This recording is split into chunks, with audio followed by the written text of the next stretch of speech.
Biogeochemical cycles. A constant interaction between the biotic and abiotic components of the biosphere makes it a dynamic but stable system.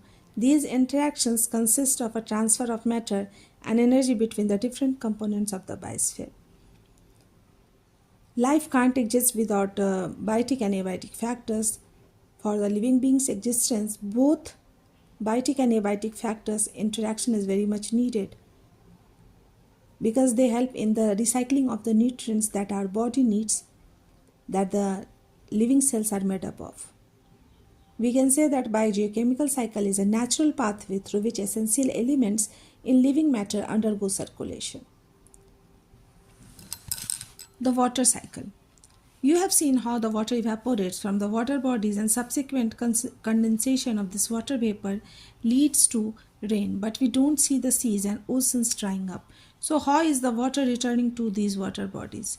The whole process in which water evaporates and falls on the land as rain and later flows back into the sea via rivers is known as water cycle.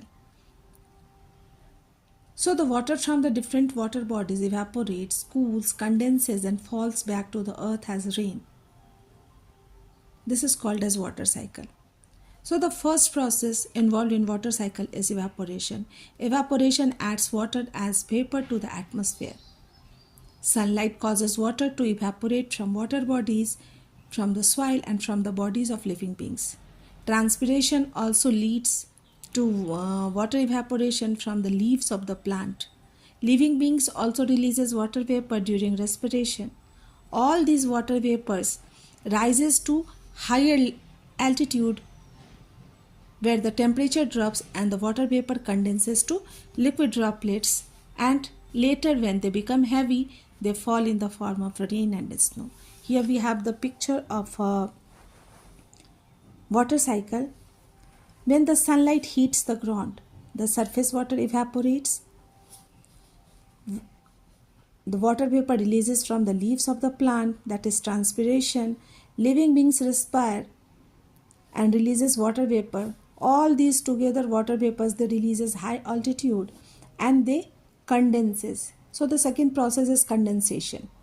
The water vapors when condenses they form tiny droplets, and when they become heavy they form clouds. These clouds when they become heavy they fall in the form of rain and snow. When they fall, the water seeps through the soil underground and they get reservoir in the form of groundwater, and they also find ways